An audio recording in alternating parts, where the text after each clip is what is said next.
Hi everyone, it's Simple Blonde Carnivore from North Carolina, and I don't know why I always choose to do videos when I'm sweaty. I just thought about that. We had near record heat today in my part of North Carolina, so it's 95 degrees outside, and I just got back from walking the dogs and decided it was too hot for me to do much of anything else this evening. So I'm just going to sit here and do a catch-up video because I know my videos have been sporadic. And in case there's anyone who's interested in how I'm doing, I wanted to just update. Plus, it's kind of a nice diary. I was thinking back earlier today over the timelines and how my life has changed and how my definition of carnivore has changed, or at least how I've applied it has changed. And it's kind of interesting to see the evolution. But July of 2023, I don't remember the exact date. I want to say it was the 9th, maybe the 19th of July last year. So 13 months ago, I took a 30-day challenge to try the carnivore diet. And here I am 13 months later, still at it. And things have changed so much. But recently I've learned a couple things that have really made a difference for me. So I just thought I'd give a quick update. I have resolved stomach issues, major stomach issues. I was diagnosed with IBS, and I had these mysterious gut attacks, I would call them, that caused crippling pain where I would have to lay on my side in my bed and moan, and sometimes it would bring me to tears. Occasionally I actually would throw up. Not very pleasant. My kids have got some stories about us driving downtown Charlotte, and all of a sudden mom's up on her knees and rolling down the window and hanging out the window, and my kids were like, oh goodness, what's mom doing now, because their mom's kind of crazy. But it was because I had to throw up. I'd been battling a gut attack for several hours. Kind of put a damper on that day. But anyway, resolved my gut issues. I no longer have to chew Tums at night, every night, all night. I no longer have gut attacks. I don't have to use Alka-Seltzer or any of the, I'm trying to think, the acid, chew, whatever, all of the things that I used to use, all the things. My gut is fine. And matter of fact, it occurred to me that I no longer even pass gas. I don't burp. I don't pass gas unless I have eaten something carbish. And there have been a couple times recently that I've done that. Like the other night, I took two of my kids out to a new Mexican restaurant in town called Toro's. And I had these lovely shredded beef tacos on corn tortillas, which is really rare. But I decided to eat corn tortillas, and then I had gas. It's almost like every once in a while I have to do something stupid to remind myself why I choose to eat carnivore. But I had promised that was rare. But anyway, gut issues are gone. My left ankle edema is, for the most part, gone. Again, if I do eat something carbish, like someone made something for me recently that contained some green onion that caused some swelling in my left ankle. I didn't think, I'm not going to say no when somebody went out of their way to make a carnivore meal for me and accidentally included some green onion in that. I'm going to eat it. And I was appreciative, and it was actually really delicious. But other than that, my left ankle edema is gone, and my right knee pain. So I was facing knee replacement, which for me is really scary because for some reason, every time I have surgery, I become septic. I don't know if that issue has resolved or not because I haven't had any surgery. But I didn't want to have that knee replacement surgery. And now my knee is great. Oh, I will show y'all, but it would look a bit obnoxious. I can tell that it still doesn't function like a normal knee. The two, well, 3 tears, I guess, meniscal tears I've got are still going to be there. I may still even have the Baker's cyst. I don't know. Certainly the arthritis and the cartilage deterioration is more than likely still there, but it doesn't hurt me, and I can move it, and I can sleep without the pain. I've had some other minor issues that have resolved And I've talked about some of those in past videos, but those things alone have helped me stay the course. Again, like when I had those corn tortillas the other night with those beef tacos, it was beef, onion, cilantro, lime, and corn tacos or corn tortillas. That's it. There was nothing else in there, but still foods that I don't normally eat. But when I do something like that, I pay such a heavy price that it helps me. Now, my belief system has shifted as well. I do believe that carnivore is way more healthy, and for that reason, I don't want to put anti-nutrients in my body. I don't want the blood sugars to use, because I also have polycystic ovaries. I suffered secondary infertility. I've got a lot of physical issues, I guess, endocrine issues that I don't want to exacerbate, and I would love to remain healthy. I don't want to end up fighting type 2 diabetes or have my arthritis return. So I would choose to eat a strictly carnivore diet just every once in a while. Somebody makes something for me, or they invite me over, and I have to make the best choice out of what is available, because I'm not going to be rude. But anyway, so carnivore, for me, definition, when I first started, Lord, I had to eat an awful lot just to fight the carb addiction. Those of you who've gone carnivore, you know what I'm talking about. The carb addiction was crazy, and so I made sure I had tons of bacon on hand. I used an awful lot of cheese initially. I wanted to do whatever it took just to get me past the carb addiction, so I had a lot of cheese. A lot of plain yogurt. We had a lot of pork rinds, and I would even look for flavored pork rinds that had simple ingredients and no sugar. There are some. There was a hot and spicy version, and I don't remember the brand, of pork rinds that had no sugar in it. So we had those on hand. I would get queso from Costco and heat that up and dip pork rinds in it. And again, anytime I got snacky, I would eat bacon on top of my ground beef and my eggs and everything that I was eating for meals. But it was like I had to have a lot of variety of foods, a lot of variety of texture. Texture's a big thing. You like that crunchy, you like the crispy, you like the cool and the smooth textures, right? That's is what I was used to. So I had all this wide variety of food, and for a long time, I don't know, I'm going to guess 6 to 8 months, I continued to buy a variety of foods, including my dairy, heavy whipping cream, which I still use in my coffee. Yes, I know coffee is not carnivore, but I have a cup of coffee every morning with heavy whipping cream, butter, a little bit of chocolate salt, just a little sprinkle of chocolate salt from Element, and my daily minerals, and iodine, Lugol's iodine, in my coffee. So other dairy would have been cheese. I ate a lot of cheese, and plain high-fat, full-fat yogurt. And now I just was looking at my refrigerator and my pantry. My food supply is much more limited. I have Flanken-style short ribs, ground beef. I have steak. I still have some plain yogurt. A couple mornings a week, I will have a cup of yogurt, and bone broth, eggs. I still have bacon, but I very rarely eat bacon. If I eat bacon once every 2 weeks, that's probably standard. 3 slices of bacon. I'm trying to think. I think that's it. I don't do cheese anymore. I do have some Parmesan cheese in the refrigerator. Matter of fact, I just used that today. I used pork rind panko and Parmesan cheese on some chicken drumsticks. I got chicken drumsticks from Costco.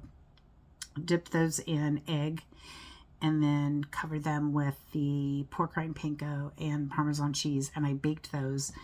And that was an unusual dinner today. I haven't had chicken in forever, but my daughter is also, if you've been following me, she went carnivore with me, although she has been more, I would say, ketovore or maybe even more meat-based, and she's starting to suffer carb addictions again. She's allowed too many fruits and vegetables in, and she's starting to battle carb addiction, so she's trying to be more strictly carnivore, and she needed something different today besides the flank and ribs and the steaks that I make pretty regularly, sometimes scrambled eggs, sometimes ground beef. But so today I made some chicken, and I use that Parmesan cheese, but other than that, I don't use cheese. I no longer have pork rinds other than the ones that are, rolled up and kept in a container to use for panko. And I think that's the first time in close to 6 months I've even used the pork rind panko. But that was just to provide some chicken legs for my daughter for a little bit of variety for her. But that's it. My diet is so simple. My coffee in the morning. I do drink Element throughout the day. Watermelon is my flavor. And again, I've got Lugel's iodine drops in here and Keto Chow's daily minerals in my water. I always have one of these at my desk. I probably drink 2 of these a day. Otherwise, I'll have sparkling water, Topo Chico, or I don't remember the brand. We get it from Costco. It's super cheap, but it comes in multi-flavors. So I'll grab one of those from the refrigerator. And then I have one meal a day where I will have flank and ribs, or I'll have a steak, or I'll have some ground beef, or I'll have some scrambled eggs and 3 slices of bacon, and that's it. And then a couple days a week I have a cup of yogurt. And I'm holding on to the yogurt, one, because it's summer and that cool, it's quite lovely. It's so thick and creamy and I really love it. But also because I guess that's another thing I have to report. Because of my osteopenia, so I am an ex-cancer patient. Went through 5 years of reconstructive surgeries and sepsis and deconstruction. It was a mess, and I set all of that aside about 1.5 years ago. Actually, I think in February it'll be 2 years since my last surgery. But because of my cancer treatment, I have osteopenia. And so my doctors were having me come in every 6 months for an infusion of a medication called Zometa, which takes calcium molecules out of the blood and forces them into my bones. And that infusion was causing me such intense bone pain after the infusion. And then about 4 months after the infusion, I would start getting really bad bone pain again, mostly in my shins.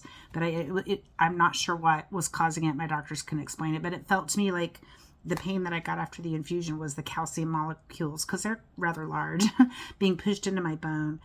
And then months after the infusion, it almost felt like the calcium was seeping back out. That is not medically based. That is not scientific. That's just the way my mind pictured that pain. But it was miserable. It was a shooting pain. It would shoot. It would worsen. But it was also constant. It was crazy. Anyway, my osteopenia, I just went in July last month for my 6-month routine follow-up at the Duke Cancer Center. And they did my bone density scan. Now they checked my right wrist, my right femur, and then the arm of the femur, or whatever they call that part of the femur that feeds into the hip. And they checked my spine, most specifically my lumbar spine, which was where I had the most severe osteopenia. I was borderline osteoporosis there. So my right wrist was unchanged, and I don't have the numbers in front of me, what the percentage is, but my right wrist bone density was the same, the scan over my last one a year ago. So I get the scan every year, not every 6 months. But it's a normal range for a woman my age. I'm now 58 years old. So it's not concerning. My arm of my femur was improved just a couple of percentage points. My bone density, bone BMD, bone mineral density, BMD, I think that's it, actually improved a couple of points in that arm of my hip, which was encouraging. My doctor thought that was incredible. But the good news is my lumbar spine improved by 12%. I gained 12% bone density in a year in my lumbar spine. Like I'm almost not osteopenic anymore in my lumbar spine. And my spine is so jacked up, multiple stenoses and bulging discs and just deterioration. There's some degenerative spine disease that runs in my family. My mother suffered from it and was pretty miserable for most of her life. And so Carnivore, I remember a year ago when I told them I no longer wanted the Zomedia infusions and I didn't want to go on an oral drug like the Fosamax or any such thing. And I told my doctor I was starting the carnivore diet and I wanted to see what would happen with my bone density. Could she give me a year? Well, after a year, she couldn't argue that what I'm doing is working. And so I am continuing that. I'm going to continue the carnivore diet. I'm sure if I would add more weight resistance, I could probably increase my bone density even more so.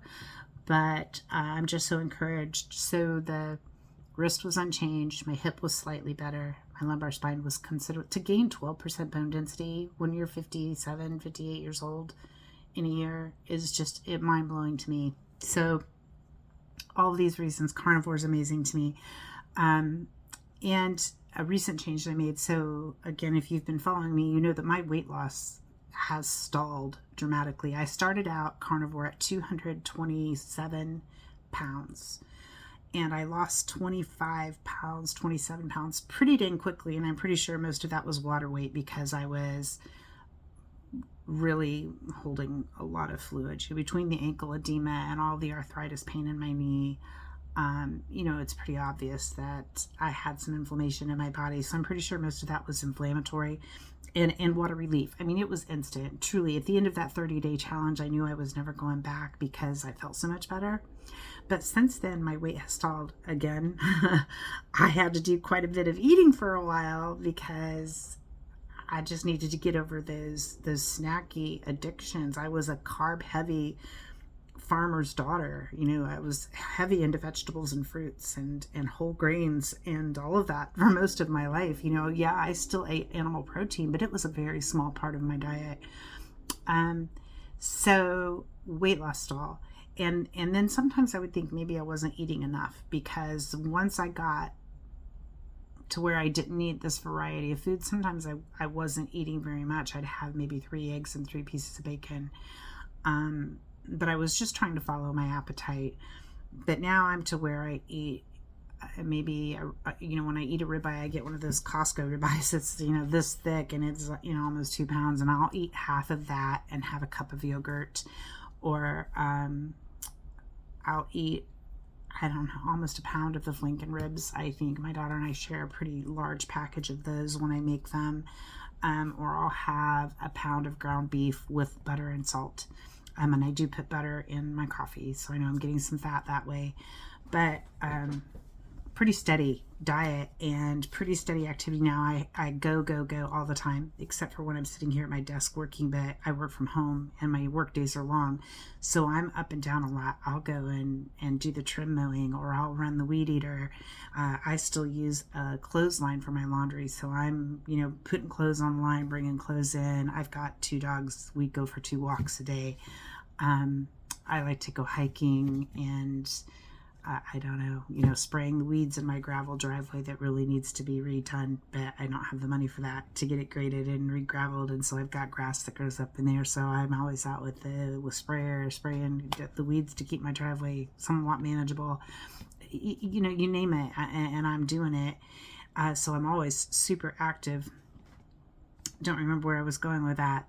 So my weight has stalled. So even through the winter, when I become very sedentary, it's me in my hot tub because I do have a condition called Raynaud's phenomenon. So being cold is very painful for me. I'll be sitting here at my desk trying to type, and my fingers are turning opaque white from, one knuckle down, and they go kind of numb, but they also tingle at the same time, and to touch the keys on my keyboard is painful. So I'll go sit in the hot tub and get the circulation back in my fingers, come back in and work. And that's my winter. I don't do much of anything. Occasionally I'll split some firewood, but that's about it. So I didn't lose any weight in the winter, which made sense. I wasn't doing anything. But in the summer, I go all the time. I mean, I've got a pretty good tan on me. This is, yard work tan. And I do ride a motorcycle, but usually I'm covered when I'm on the motorcycle. So even still, I wasn't losing weight. So recently, I got stuck at 197 pounds. So that was what, 30 pounds I lost. And I got stuck there for months.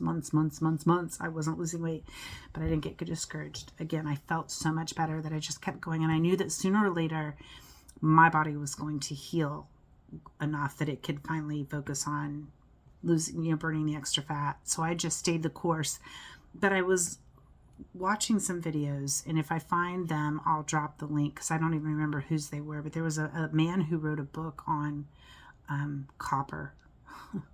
Copper of all things. And then I was also listening a lot about this guy who specializes in iodine, and how our Dr. Barry was interviewing him, and Dr. Barry was telling him the amount of iodine that he recommends for his patients. And this man was like, well, that's not nearly enough iodine.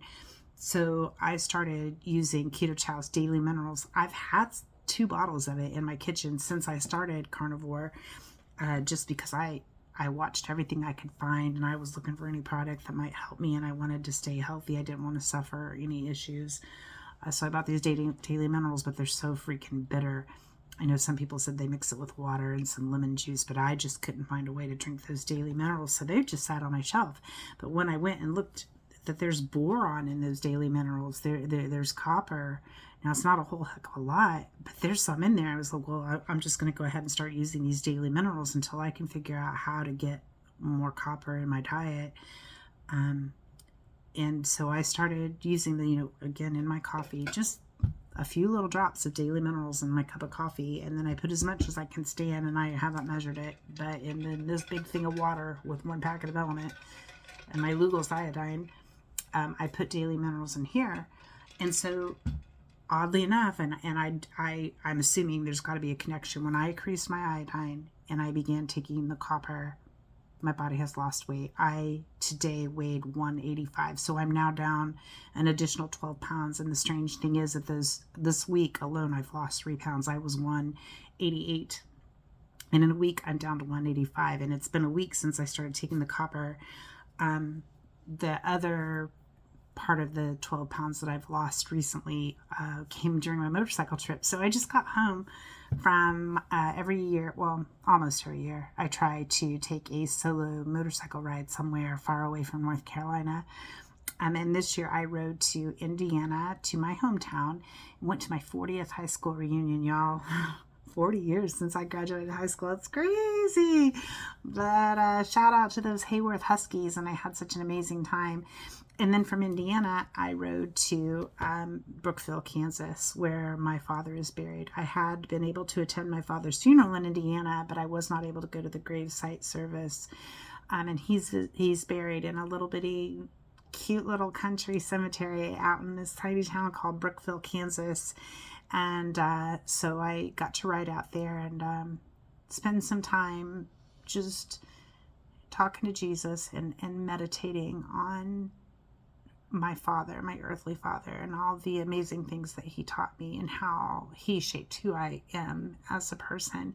And on my heavenly father, how, I miss my dad. I miss my dad a lot. But my heavenly father he fills my need too. And he loves me so much more than my dad could have ever loved me. And it was just a really special time to just be there. Along the way, I got to stop by my brother and sister-in-law's new bed and breakfast. It's actually a historic home that they purchased. And I got to spend some time there. And I got to see a friend of mine in Kentucky. I got to spend the night with a friend in Tennessee. Of course, I got to see my stepmom. She's my only remaining parent. And she let me stay at her house when I was in town for my reunion. And I got to meet a lot of amazing people, and I got to ride in a lot of rain. Matter of fact, I left for my trip a day early because that tropical storm Debbie, I think it was actually a hurricane when it hit the East Coast, but it was coming my way, and I knew if I didn't leave a day early, I wasn't going to be able to leave. We ended up, the day after I left, we lost power here from the wind and the rain. And my daughter had to deal with a flooding basement because our sump pump doesn't run when we lose power. But anyway, I left a day early, and I had planned to go up through Virginia, take the West Virginia Turnpike, and then hit 35 across Ohio to go to Indiana. But that's the same path the storm was taking. So instead, I just rode west to Tennessee and then headed north up towards through Kentucky and into Indiana. So it was just sort of a freewheeling, what's the weather going to do today? Which way am I going? Who can I stop and see along the way? Type of trip, which was amazing. I don't choose to spend my vacation time alone. I am single, and I'm not going to stop living because I'm single, and riding a motorcycle is the most fun thing that I do. So getting to do what I want the way I want it, when I want it, getting to sleep on which side of the bed I want, stop at which hotel I want, eat at which restaurant I want, stop to pee every 60 miles if I want. It's not sucking. So I enjoy my solo motorcycle rides. So I just got home recently from that, and while I was on the road, I took a bunch of Something Farms beef sticks and Chomps sticks. I took some Costco butter, the New Zealand, green box with the cow on the front, the grass-fed butter.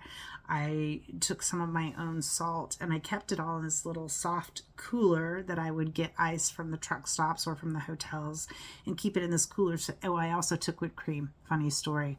So I took my heavy whipping cream so I could still have a cup of coffee every morning with my butter and my heavy whipping cream.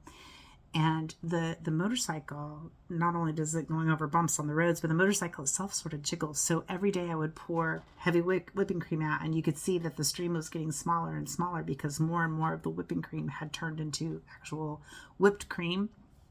I still have the container in my refrigerator because I want to take a picture of it to document that story. Because I did not consider when I packed heavy whipping cream that it was going to turn into whipped cream. True story.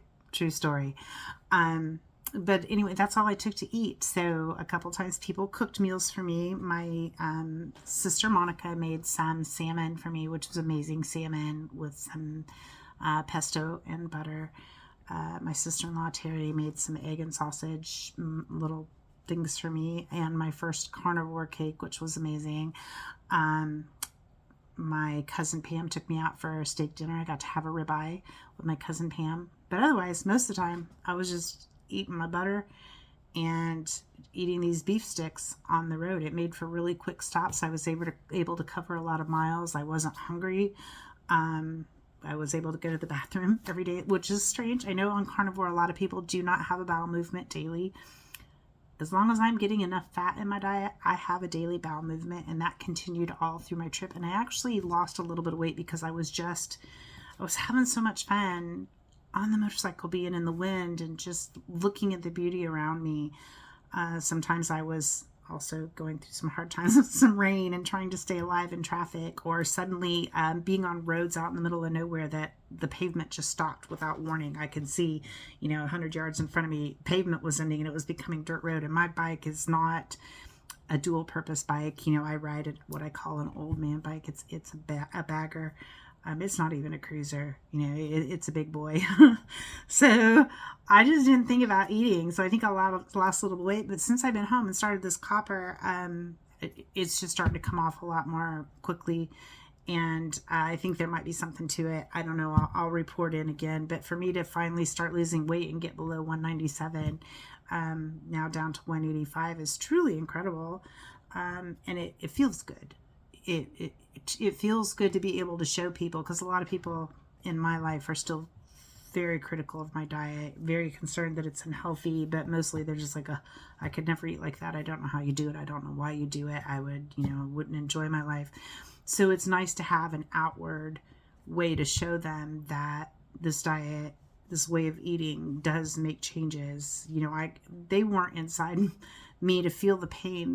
They didn't understand the bloating and the gut pain. Now they would see me cry and hear me scream sometimes, but it's just different. I can tell them how much better I feel, but they can see how much better I look, which is nice. Plus I know that's going to further help my joints and all my potential future arthritis issues to be lessened, because I'm not carrying around as much weight on my body. I am 5'7". So 185 is still pretty dang chunky, but it's a heck of a lot better than 227. So yeah, I think that's all I've got to report. I've discovered copper, and I've upped my increase of Lugol's iodine. My diet has become more simple. My dairy is minimal. heavy whipping cream, yogurt twice a week. Now that is plain full fat yogurt. And then just mostly ribeye steak and flank and short ribs. Occasionally some chicken drumsticks or some ground beef. I do use bone broth when I cook my flank and my ribs. I cook them on each side at a very low temperature, as low as my oven will go, an hour each side, and then I crank the oven up to 350, pour some bone broth and some salt on top, and let them cook for an hour. And that's how I cook my flank and ribs. So I use bone broth for that. But that's it. It's so simple. The eggs and bacon is very rare because my chickens are no longer laying eggs. Darn them. Can't decide what to do about that. Do I want more chickens? I don't know. But I've got 4 hens left and none of them is laying eggs for me. So I get store-bought eggs. I try to buy the highest quality, but boy, a dozen eggs of chickens who are allowed to free range, from those, what is that farm where you can actually go online and look at the camera of one of the family farms from where they get their eggs. It's really cute. See the little chickens out running in the field. Anyway, those are getting pricey, but that's it. My life has become really simple. Now I'm going to try to show you me. I'm in my office, not in a room where I have a mirror. And yes, I'm turning the camera the wrong way, but you can see like across my shoulders, I'm a lot smaller. I've gone from a size 18 to a size 14, and can't really show you well, but anyway, it's my clothes are all getting loose on me, which was just lovely, and then I feel great. Oh yeah, my knee. Check this out. Oh, that's not gonna work. How am I gonna do this? But this is my bad knee. Yeah, I can't look at that, and I can straighten it all the way too. I used to not be able to straighten it. So yeah, I'm doing good. I'm still loving the carnivore diet, and that's it. I hope you guys find health and wellness. I believe that eating a meat-based diet is most healthy. It's how God designed our bodies to function optimally. But I wish you health and happiness. And I really do believe we're living in the end times. Bible prophecies seem to be occurring daily. So I encourage you to open up the Bible. Faith comes by hearing, and hearing comes by the Word of God. So if you don't have a faith, if you're struggling and you feel an emptiness inside you, or maybe you're scared at what you see happening in the world, or you just know there's something bigger. We were created. I encourage you to open up the Bible, especially the New Testament, and just start reading those words of Jesus, because faith is a gift and we get it by hearing the word.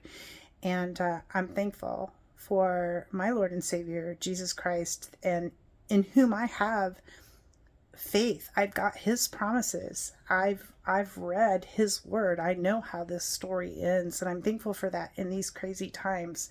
So I also encourage you, besides getting healthy and supporting U.S. farmers or whatever country you're in, and not farmers, ranchers, who are working hard to supply us with healthy food at the same time that scientists are trying to get us on, fake food. I also encourage you spiritually, seek the Lord and you will find him. Thanks, y'all. Bye-bye.